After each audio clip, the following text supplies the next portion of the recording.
This summer, as usual, Samsung is introducing its new lineup of foldable smartphones. And let's just say, this year, Samsung is casting a wide net. They've unveiled no less than 3 different formats. And Samsung's marketing handled it in a really childish way. First, we have the Galaxy Z Fold 8 Ultra. It's made for productivity, it's made for work, there's no messing around with it. But they added the non-Ultra Fold 8 with a completely different format, and they tell us it's for consuming content. And of course, we have the Z Flip 8, the famous flip smartphone. Well, I think Samsung's marketing is completely missing the mark, and I'll explain why. Let me tell you right away, we're mostly going to talk about this Z Fold 8 because this new format could change everything in the world of foldables. It's even a format that makes me change my mind about the relevance of foldable smartphones.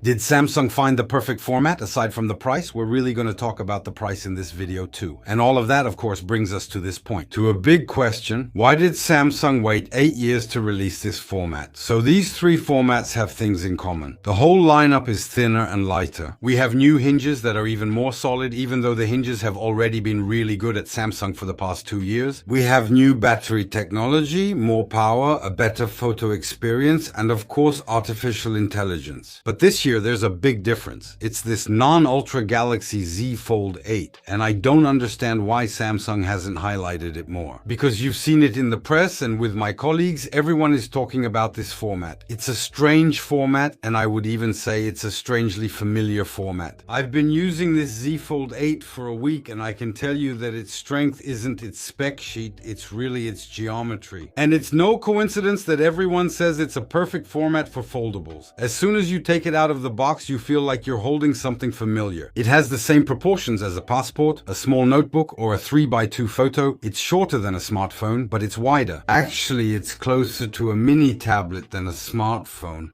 That's especially true when you open it. It really feels like a mini tablet with an almost 4:3 ratio. A tablet that you'll naturally use in landscape or portrait mode. And that's already a big difference compared to the Fold 8 Ultra, which when opened has a square format. And many times I found myself using the Ultra like this, and I couldn't fold it back because I wasn't holding it the right way. But let's dig a little deeper into this feeling of familiarity we get with this format. A lot of people have mentioned a passport, and you should know that a passport is B7 size. It has the same ratio as A4 size, which you all know, and these aren't magical proportions, they're just pretty natural formats from our daily lives. Photos, books, passports, and notebooks often use this ratio. In fact, I would go even further. This is not a foldable smartphone, this is a digital notebook. That's what creates a sense of wonder. We're very close to the kind of tech device we've dreamed of. Super light, super compact. Many have said it's a compromise between the Flip and the Fold Ultra.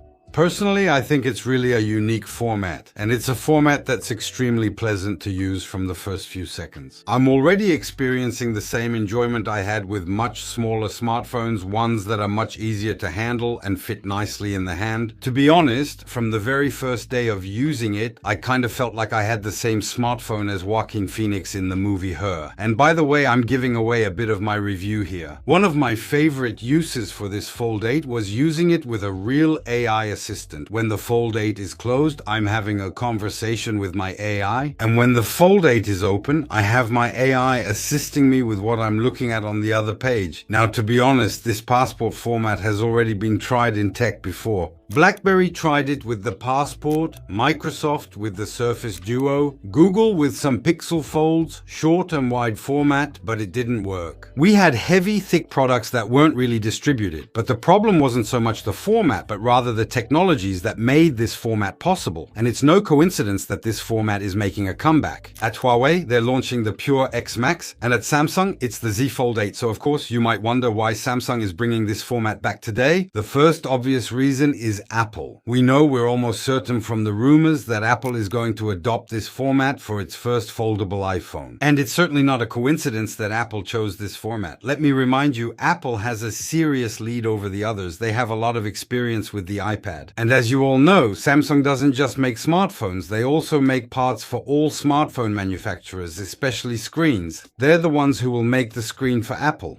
They thought, well, We might as well release this format too to hold their ground. But another reason is that the technology is finally mature enough to deliver something convincing in this format. First of all, and this is very important, we have an extremely light product, 201 grams, which makes it very easy to handle. It's not too thick either, 9.7 millimeters when it's closed. The creases are becoming less and less noticeable. And Android and One UI, even though it's not perfect yet, still have an interface that's a bit more suited to this use, both as a smartphone and a mini tablet. So you might think that thanks to this format, Samsung is finally going to make foldables mainstream. Let me stop you right there. The price for a foldable is still huge. We're still looking at a product that costs 2,000 euros. It's absolutely not accessible to the general public. It's still a niche product for wealthy tech enthusiasts. And honestly, in my opinion, that's the biggest flaw of this product. You'll see in the tests I've done that the price keeps coming up. But before we get into the details, how do you use a Fold 8? What works well on it? What doesn't work so well? I'd like to talk to you about the sponsor of this video, and the sponsor is Orange, and they might have a solution when it comes to the price. As you can see, even though I think foldables are an interesting technology for smartphones, I find them way too expensive. That's what I call the price of the fold, or the fold of the price. That's not easy to say. So of course, a smartphone that folds is a more complex product to manufacture, and the prices quickly climb up to 1,500 or even 2,000 euros. In other words, out of reach for a lot of people. And that's exactly where Orange's offers can become interesting. The three new foldable Samsung phones we're presenting in this video, the Galaxy Z Fold 8, the Galaxy Z Fold 8 Ultra, and the Galaxy Z Flip 8, well, they're available at Orange. And until August 19th, Orange is offering some very attractive discounts. Very attractive discounts to bring down that famous foldable price. If you become an Orange customer, if you join Orange, you can get a 150 euro discount on the new Folds and the new Flip 8. But if you're already an Orange Mobile customer, the discount is even better. 350 euros off on the Galaxy Z Fold 8 Ultra and the Galaxy Z Fold 8.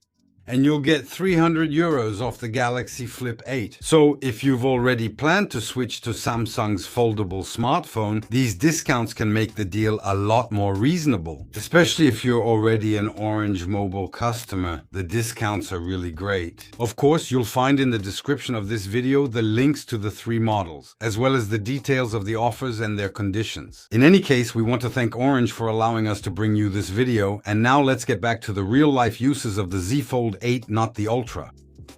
One thing to know is that whether you use it open or closed, the comfort of both screens is very similar. Samsung didn't reserve the best screen for the internal display. We have adaptive 120 Hz OLED whether it's open or closed. The brightness can reach up to 3000 nits at its peak. So actually the difference in use won't come from the screen's performance, but really from the geometry. Just like with the latest Nolan movie, we've all become specialists in ratios. We're going to be able to talk about ratios. When closed, it's a 10:16 ratio. And when open, it's a 4:3 ratio. These ratios are relatively close. When using it closed, you get full use. You can do everything while it's closed, unlike, for example, the Flip. But this is really going to divide people. Some will love the experience, some will hate it. Actually, to sum things up, you're dealing more with a very small tablet than a smartphone. The center of gravity stays in your palm. The top of the screen is much more easily accessible with your thumb. However, the left edge of the screen is a bit harder to reach with one hand. It depends on the size of your hands. For example, I have a bit of trouble because my thumb is a bit short. What will really divide people is the text input. If you're used to typing with just one thumb, you'll have a bit of trouble using it. Even on a regular smartphone, I always type my text like this with both hands. So, on the contrary, I find this format more comfortable. The keyboard is wider. The big ergonomic advantage of this type of format is that it fits in any pocket. It's a bit like the Flip. Of course, it's a little wider. When it comes to social media or your daily doom scrolling, it's true that the screen is a bit wide. There are still big borders. Social media isn't really made for this format, but it's okay. It's just that here, since it's not as tall, you'll have less display area than on a normal smartphone ratio. For everything else, when using it closed, I wasn't bothered at all by the screen being cut off at the top. I prefer having more information on the width than on the height. It's also an absolutely great format for looking at much more natural photos. Most photos are in 3:2 or 4:3. I never take photos in 16:9. And actually, there's one thing we forget, which is that this format and this ratio, even when closed, can also be used in landscape mode. When I'm on the move, meaning when I'm standing or in a situation where I'm not sitting, I find this format is super pleasant for watching a short YouTube video. It fits very easily in one hand. It's kind of like having a sort of iPad mini. And that's its big difference compared to the Flip 8. Yes, the Flip 8 is even more compact, but the Flip 8 has a phone-like aspect ratio and you have to open it for certain uses. But before we talk about the open format, because we're going to open it anyway, right? It's a foldable. We need to talk about the hinge and the opening experience. The hinge is really perfect. Samsung has a new technology across the whole lineup. It's called Flex Titanium. They put a layer of titanium under the screen. Now you can still see the crease when it's open. I'm not going to lie to you about that. Some Chinese manufacturers managed to make the crease disappear better, but what Samsung tells us is that the crease will stay more consistent over time. Basically, it will be less noticeable after 1 or 2 years. However, I have one major disappointment with this hinge system, which is that we don't have flex mode. Actually, you can use it either closed or open, but you can't have it half open.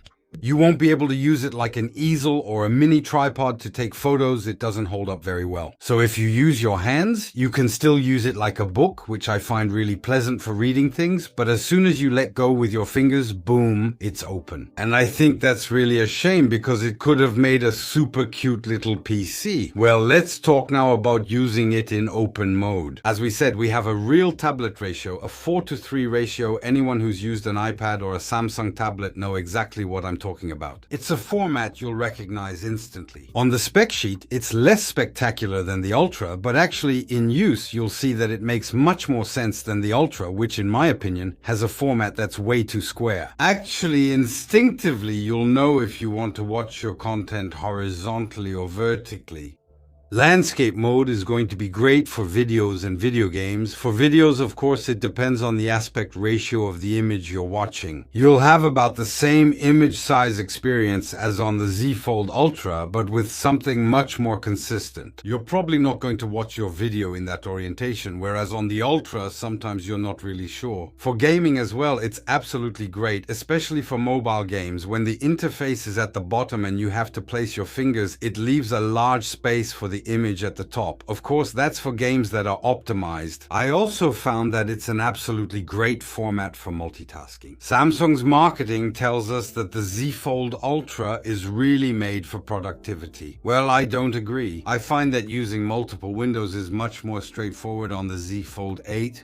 Actually, if you have a dual column, you'll feel much less like you have 2 or 3 smartphones stuck together. And this usable width will also allow you to display 3 columns quite comfortably, which makes it absolutely great once it's open, for example, to have your emails on one side, YouTube on the other, a browser and a notes app. Obviously, photos and photo editing tools are very enjoyable in this format. Although, and some will really regret this, it's not compatible with the S Pen, maybe in a future version. Here, Samsung has focused everything on thinness. They didn't want to add another layer to the screen, and the portrait mode, you'll naturally start using it. It's very comfortable for reading a web page, for browsing, for shopping, even for reading a book or a comic. However, in portrait mode, there's a small drawback. The camera punch hole actually bothers me. If it were up to me, I would remove that punch hole. I would remove the internal camera. Actually, on foldables, the internal camera isn't very useful to me, but I know not everyone will agree with me. And it's in this format, this portrait format, that I find social networks really enjoyable to use. So yes, there will still be bars on the sides, black bars, but the interface fits in. As someone who's a big fan of TikTok, and yes, I have to admit there's too much TikTok in my life, I find my TikTok sessions really enjoyable. And I have to admit, just for using social networks, I really like this format. Well, it's a bit expensive just for TikTok. We can agree on that. As you can see, I'm really sold on this dual format, whether it's closed or open. It's something I really like. I feel like I have a device that can't just be summed up as a foldable smartphone. For me, it's actually closer to a tablet experience, a closed tablet, an open tablet. And I think that's what I really like about it. But I didn't like everything. The Galaxy Z Fold 8 isn't perfect. And first, I'd like to come back to this positioning issue. Samsung, I'm sorry to say it, but I think you're making a mistake. Honestly, it's extremely confusing. There are 2 Fold 8s, one Ultra and one non-Ultra, plus a flip. And actually, the problem is the use of the word ultra, because for consumers, ultra means better, the very best. So, it's true that the Ultra is better equipped, especially when it comes to the camera. It has a slightly bigger battery and a flex mode, but personally, I find it less pleasant to use than the Fold 8. Actually, using the word Ultra for this format makes this format seem like a lesser product. Whereas for me, these are two products with two very different philosophies, and it would have made sense for Samsung to come up with a real name for this format. For example, we could have had the Galaxy Z Fold 8, the big digital Swiss Army knife. We could have had, for example, the Galaxy Z Duo 8, the short and wide format, your digital notepad. And finally, the Galaxy Z Flip 8, the flip phone. And if I get upset with Samsung's marketing, it's because I think there are artificial compromises that have been made on this Z Fold 8.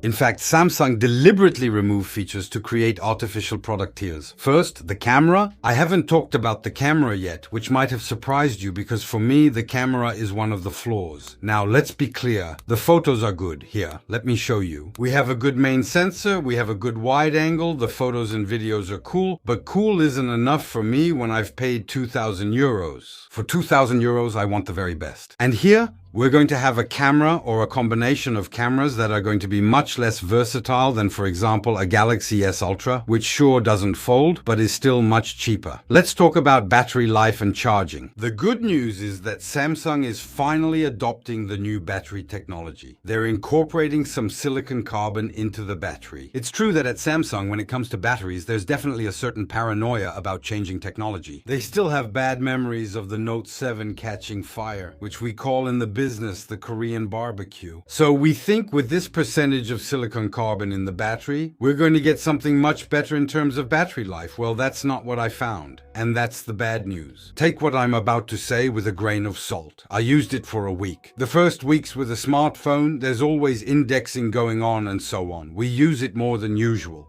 I have a feeling that the battery isn't great, but that's exactly why I don't really like talking about batteries in reviews. Batteries are better judged after a year or two of daily use. Charging at 45 watts is good. It's still reasonable. I still regret that Samsung hasn't finally switched to a magnetic wireless charging system. It would have made even more sense with this model because it would have allowed for magnetic tripods that would have made it easier to use. And then when it comes to drawbacks, we still have to talk about durability. Yes, foldable smartphones have made huge progress in terms of resistance, sturdiness, and reliability. We have an IP48 certification, but we also know that these are smartphones that are still much more difficult to repair. What's cool is that this year Samsung is providing an update, but it's a software update. But well, I can't blame this flaw only on the Fold 8.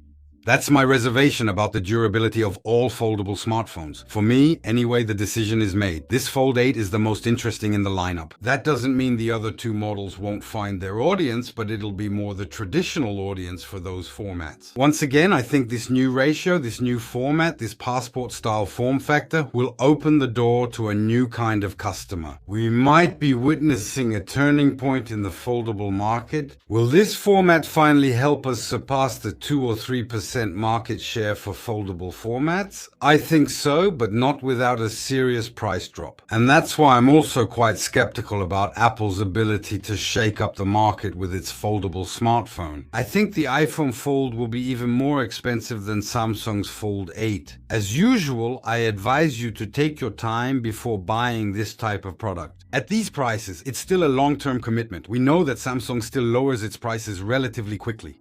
And then maybe we'll get a V2, which will add a camera or fix some of the flaws it currently has. So we can say that this format, whether open or closed, is a serious advantage. But at this price, I'm not sold on the Fold. Did you catch the little play on words? And before we go, I recommend another video we made about smartphone durability. Why don't our smartphones last 10 years? Why do manufacturers release new smartphones every year? And with that, since it's already August, I wish you a great vacation if you're on vacation and a great trip back if you're heading home. See you very soon in the next video.